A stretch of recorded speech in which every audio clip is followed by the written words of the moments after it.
Hello, मेरा नाम नंदन है and welcome to my YouTube channel Nandan verse. देखिए, सबसे पहले मैं ये समझता हूँ कि चीज़ें जो है लोगों के साथ बहुत होती हैं, चाहे वो अच्छी चीज़ हो या बुरी चीज़ हो। उसी में से अगर मैं अपनी बात करूँ तो मेरे साथ बुरी चीज़ ही होती है भाई, मेरे साथ कोई अच्छी चीज़ हो नहीं सकती है। मतलब कि मैं ऐसा व्यक्ति हूँ कि भगवान लोगों को बना रहे थे तो जो बड़ी सी भीड़ थी उसमें से उन्होंने मुझे बोला कि तू उठ के आ इधर। मैं उठ के इधर आया तो उन्होंने बोला कि जितनी गंदी चीज़ें हैं वो इसकी ज़िंदगी में लिखो, जो मेरी ज़िंदगी में लिखी है। मुझे कुछ ढंग से आता नहीं है, वो एक कहते हैं ना, कर्म करने जाओ कांड हो जाता है, वही चीज़ है मेरे साथ। मैं एक ऐसा लड़का हूँ, मुझे मुझे लिटरली कुछ नहीं आता है। मेरी ये हालत है कि मैं अपनी आंखें चेक करवाने गया, मेरी आंखें ख़राब निकल गई। मतलब पावर बड़ा घटा, पता नहीं क्या समझ में आता है क्या नहीं, कुछ हुआ। मेरे पेट में दर्द हो रहा था, मैं पेट चेक कराने गया तो लीवर इशू निकल गया। मैं मतलब मेरी धड़कन थोड़ी बढ़ रही थी, मैंने बीपी चेक करा तो 180। मतलब समझो, डर के मारे मैं कुछ चेक नहीं करवा सकता हूँ। एक डॉक्टर के पास गया था, मेरे पेट में हल्का सा दर्द था, तो मैंने उनसे कहा कि मेरे पेट में हल्का सा, मतलब ज़्यादा नहीं, हल्का सा दर्द है। उन्होंने कहा कि तुम्हारा अपेंडिक्स फट चुका है, तुम जाओ। नहीं जाओ। फी लौटा दिया भाई उसने मेरी फी लौटा दी भाई, लेके जाओ नहीं तो यहाँ फटवट जाएगा। अब मेरा सोचो कि मेरी हालत क्या हुई होगी। शाम को शादी थी कहीं पे, मैं पूरा मेरा दिमाग वहीं पे था कि जाऊँगा शादी की, खाने खाऊँगा, मतलब सब कुछ बेटर। लेकिन मेरा क्या खाऊँ भाई, चीज़ें डॉक्टर ने ऐसी बता दी थी कि लग रहा था कि 12-13 दिन बाद लोग मेरे जाने का खाना खाने आएंगे। मतलब चीज़ें ऐसी है। अब मुझे कुछ ढंग से आता नहीं है, कुछ भी ढंग से आता नहीं है। मैं स्कूल में बैठा रहता था, एग्ज़ाम्स होते थे तो एग्ज़ाम्स में मैं लिखता था, क्या लिखता था मुझे खुद पता नहीं। पीछे वाला पूछ रहा है भाई क्या लिख रहा है, भाई मैं खुद खुद बना कर लिख रहा हूँ भाई, तुम्हें मैं क्या बताऊँ। नंबर आता था तो मैं हाथ जोड़ता था कि पापा ठीक है। और मेरे लाइफ में इतनी स्टोरीज़ है कि मैं ये नहीं बता सकता हूँ कि कौन सी स्टोरी मेरे पे फिट बैठती है, क्योंकि सारे स्टोरीज में मेरी बेइज्जती ही है। मैंने माइक लगाया, ये भी पता नहीं सही लगाया गलत लगाया। मुझे बस इतना पता है कि जो मैं कर रहा हूँ वो कर रहा हूँ, एक एहसान कर रहा हूँ मैं जी कर। और जब तक जीऊँगा दुनिया पे एहसान करूँगा, इसलिए शायद मैं अपने आप को अवतार मानता हूँ, मैं भगवान का अवतार हूँ। एंड सबसे पहले मेरा नाम नंदन कुमार मिश्रा है। मैं रहने वाला बिहार पटना का हूँ। मेरा जन्म जो है वो बिहार के आरा में हुआ है, जो कि मेरा गाँव भी है।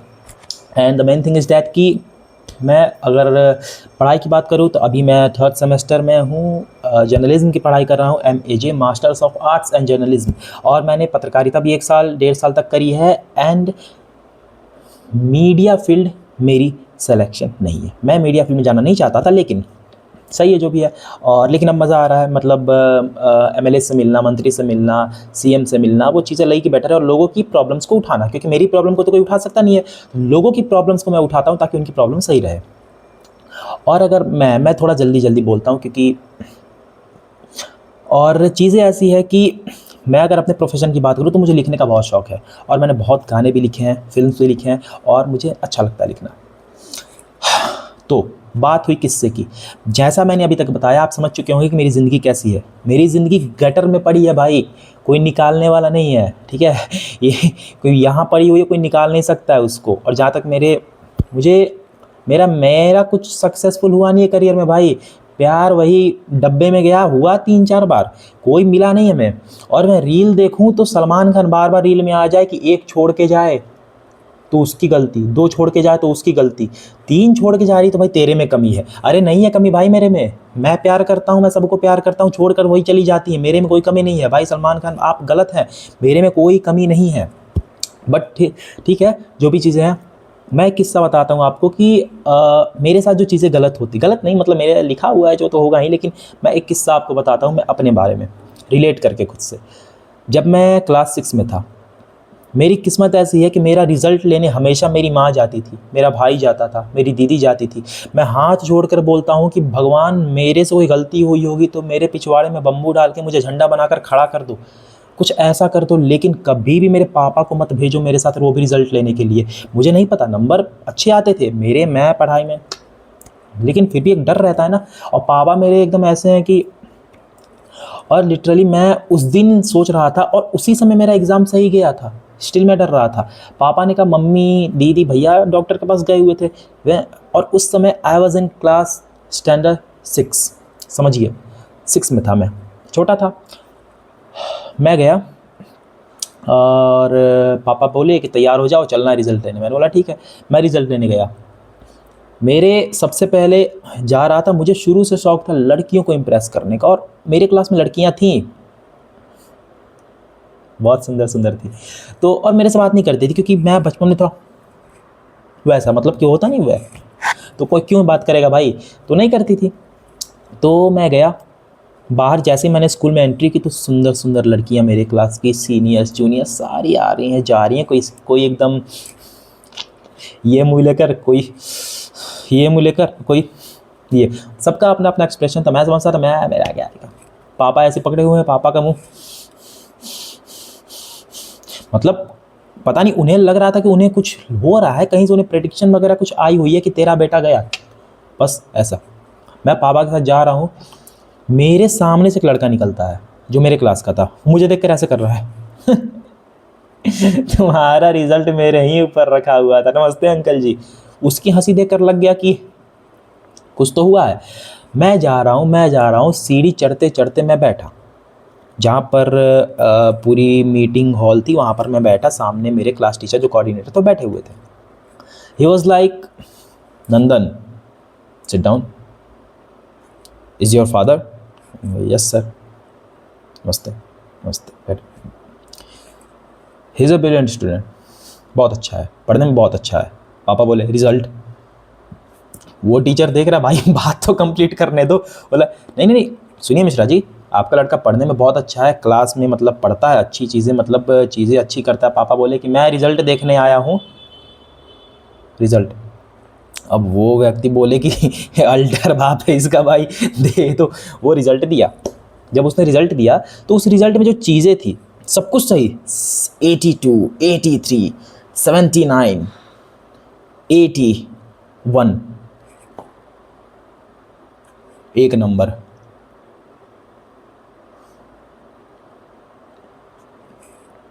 एक नंबर भाई, तुम फेल कर देते भाई, तुम फेल कर देते, तुम अब्सेंट लिख देते, फेल भाई, एक नंबर काहे दिए भाई, तुम फेल कर देते, तुम मतलब तुम फेल कर देते भाई, तुम सारे सब्जेक्ट में फेल कर देते, तुम एक क्लास पीछे कर देते, तुम बच्चों के साथ बिठा देते, तुम जूते मार लेते, मगर तुम बेइज्जत करते, तुम जो जलील करते। एक नंबर भाई, एक नंबर आता है ना तो लगता है कि पता नहीं, मतलब ये, मतलब एक बेइज्जती होती है, जीरो भाई, जीरो बेइज्जती नहीं देती है, जीरो नंबर बेइज्जती नहीं देगी, क्योंकि जीरो नंबर में सामने वाला जज कर लेगा कि तुमने कुछ लिखा ही नहीं है, पेपर खाली तुमने दे दिया है। एक नंबर में इतनी जलालत होती है कि वो समझेंगे कि साले तुमने लिखा क्या। कोशिश तो बेटा तुमने बहुत की थी, कोशिश तो बेटा तुमने बहुत की थी कि लिखूं, लेकिन लिख नहीं पाए, वो लगता है। और टीचर जिनसे मेरी थोड़ी दुश्मनी थी, वो एक नंबर आया है यार, क्या लिखे हो, अरे भाई क्या जब है। मैं सोच रहा हूँ कि एक नंबर कैसे एक लिख रहा, पापा छीने ऐसे।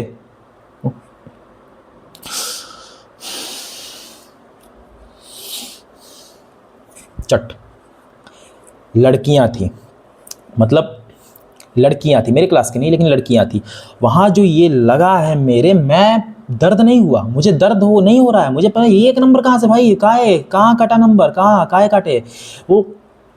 वो देख रहा है, वो एक नंबर क्यों है बेटा तुम्हारा, अरे मैं, मेरा बाप मार रहा है, हम सदमे में है कि एक नंबर कैसे आए, तुम पूछ रहे हो। वो टीचर हंस रहा है पीछे, मुझे टेंशन लड़कियां ना आ जाए जिनको इंप्रेस करने हम आए हुए हैं। पापा दिए चट से एक, यहाँ पे लगा पीछे को में लड़कियां, पापा दिए चट से पीछे को में लड़कियां आ रही थी, तीन तीन, वो भी अभी तक एक भी नहीं आई। 82, 89, 72 कोई लड़की नहीं आई, एक नंबर आया, चट चटाने लगे, वहीं पर लड़कियां आई पीछे से आकर बैठी इधर, नंदन, हाँ नंदन, नंदन कितना आया, एक आया, एक। मेरे पापा भाई, पापा अभी तो कभी जवान होंगे, बच्चे होंगे, कोई लड़की के सामने थोड़ी, वो चटचटा रहे हैं, मार रहे हैं, बस जूते से नहीं मारे वो, बाकी गाली माँ बहन बेटी बेटी सब सुनने में लड़कियां ये भाई, वो चीज़ें मुझे इतनी बुरी लगी, वहाँ से फिर लिटरली घसीट कर मुझे ले जाया गया, ऐसे घसीट कर। हम बोले पापा एक नंबर कैसे आया मेरा, पापा बोल रहे भाई बेटा वही सवाल हम तुमसे करेंगे, चलो। तो सीढ़ी पर मार खाते, रास्ते पर मार खाते, हर जगह मार खाते हैं, मार खाते खाते फिर पापा को थोड़ा दया आया होगा, बेटे को भूख लगी है, होटल में ले गए, एक होटल है, समोसे खाओगे? अब भाई हालत, समोसे कहाँ जाएगा समोसा भाई, हाँ पापा खाएंगे, 2 समोसे और एक फंटा, कोल्ड ड्रिंक वाला फंटा ला के रखा। अब पापा बोल रहे हैं खाओ, बोले ठीक है। तो एक नंबर कैसे है पापा, लिखे थे पापा पता नहीं कैसे, चट हाथ में समोसा, हाँ ये हो रहा है चट, लोग देख रहे हैं होटल में, स्कूल में बेइज्जती हो गई, अब होटल में हो रही है, लोग देख रहे हैं, लड़कियां देख रही हैं, लड़के देख रहे हैं कि ये हो क्या रहा है इसके साथ, चट से पड़ा यहाँ पे। कैसा है बेटा एक नंबर। सबसे पहली बात, अगर आपके पिताजी आपको जूते मारे, डंडे मारे, कुछ भी मार ले आपका, आपको उतना ज़्यादा डर नहीं लगता है। सबसे ज़्यादा डर तब लगता है जब पापा ऐसे बोले, बेटा क्यों आया बेटा, नहीं नहीं कहाँ गए थे कल, नहीं बताइए। हम आपके पिताजी ने कहा आराम से मत बोलिए भाई, आप आराम से बोलते तो मेरा फट के 74 हो जाता है, मैं हाथ जोड़ते आराम से, आप मार दीजिए हमको, क्योंकि आपका अगला स्टेप मारना ही होगा, तो आराम से क्यों बोल रहे हैं। ये चीज़ें हैं। वो चट चट चट चट दिए जा रहे हैं पूरा। हम बोले ठीक है, समोसे कहाँ के, बोले खाइए समोसे, खाना पड़ा हुआ, अन्न पड़ा हुआ है सामने, आप इस तरीके से कर रहे हैं। बोले कि ठीक है। बस सोचिए वो सीन वो खा रहे हैं, कोल्ड ड्रिंक पिए, डकार वकार लिए, पता नहीं क्या कहाँ से क्या निकला, घर गए, उसके बाद जो लगा है, बेहोश होने के बाद तक मारा गया है लिटरली, बहुत मारा गया, बहुत बहुत बहुत, कुत्तों की तरह, गधे होते हैं ना गधे, कि साले तू ये कर, वही गधे की तरह मारा गया है। पीटने के बाद मम्मी आती है, पड़े हुए हैं अधमरे एकदम दुर्योधन की तरह, कुछ नहीं, एकदम ना शरीर चल रहा है, लगा पैर में लकवा मार गया, हाथ में लकवा मार गया, वो 3 इडियट्स का राजू रस्तोगी का बाप है ना, वैसा ये हाल हो गया था मेरा, पड़े हुए थे। भैया आके क्या हुआ भाई, अरे भाई देखो दिख रहा है ना क्या हुआ। फिर भी चीज़ें हुई। मेरे एक सर थे, आशीष नाम था उनका, Ashish Jha. He was such a darling person to me. वो सबसे बेटर व्यक्ति थे मेरे लाइफ में। उन्होंने कहा पापा को कि अंकल जी इसका एक नहीं आ सकता है, आ ही नहीं सकता है, कॉपी रीचेक के लिए दीजिए। कॉपी रीचेक के लिए गया, कॉपी रीचेक हुआ। अगले दिन सर ने बोला कि आपकी कॉपी रीचेक होगी, आपका रिज़ल्ट जो है वो आ जाएगा जो है। उस दिन के परसों के दिन मेरा उस सब्जेक्ट का आया नंबर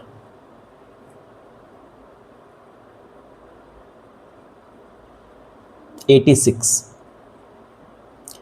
आई गॉट 86। ठीक है पापा जी चट चट रात समोसे खाइए ना, चट जूते 86। पापा वाज लाइक अगली बार और अच्छा कर।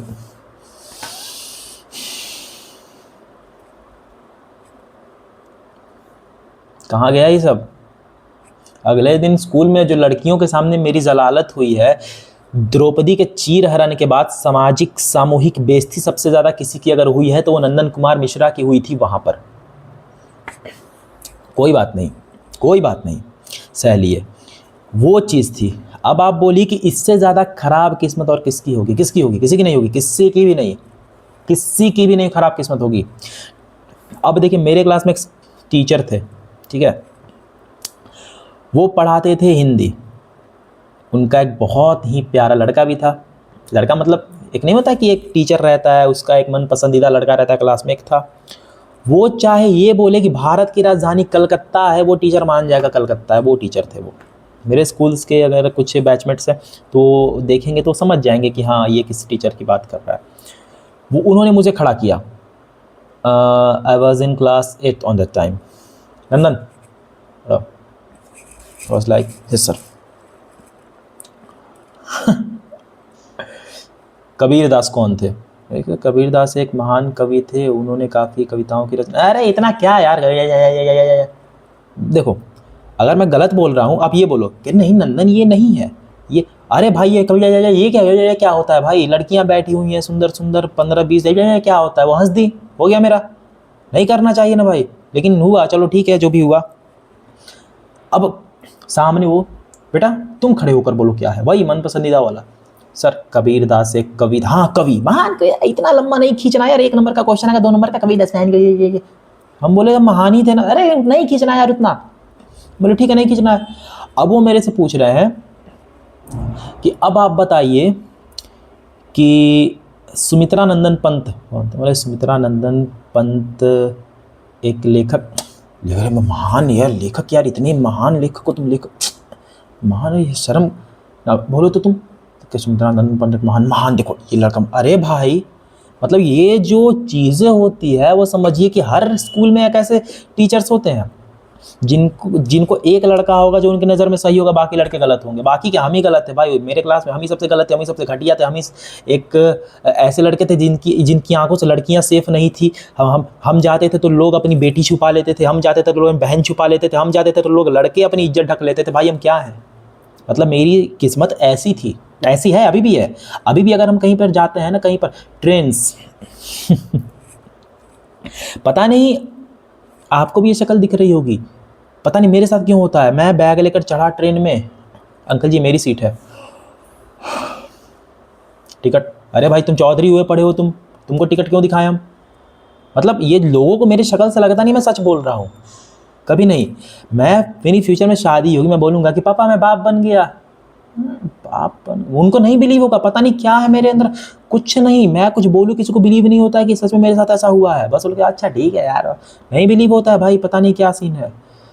तो यही चीज़ है। तो मैं यही कहना चाहता हूँ कि इस चैनल पर मैं अपने ज़िंदगी से जुड़े हुए किस्सों को डालूँगा, और स्टोरी टेलिंग हो गई या फिर कुछ वैसी चीज़ें हो गई जो अमूमन लोगों की ज़िंदगी में बीतती है, तो मैं उन चीज़ों पर बात करूँगा और ऐसे ही आप सबके सामने वो चीज़ें रखूँगा। थोड़ी और एक आध महीने 2 महीने बाद, कुछ दिन बाद मैं कुछ चीज़ें लाऊँगा जो शायद आपको भी पसंद आएगी। और मेरा ये चैनल बनाने का कोई पर्पस नहीं था, मैं ये चैनल इसलिए बना रहा हूँ क्योंकि कुछ मेरा टाइम जाए, जो मैं फ्री टाइम बैठता हूँ, और कुछ आपका समय भी लगा रहे, जो 15-20 मिनट बैठकर आप जो चीज़ें करते हैं तो आपका समय भी लगा रहे।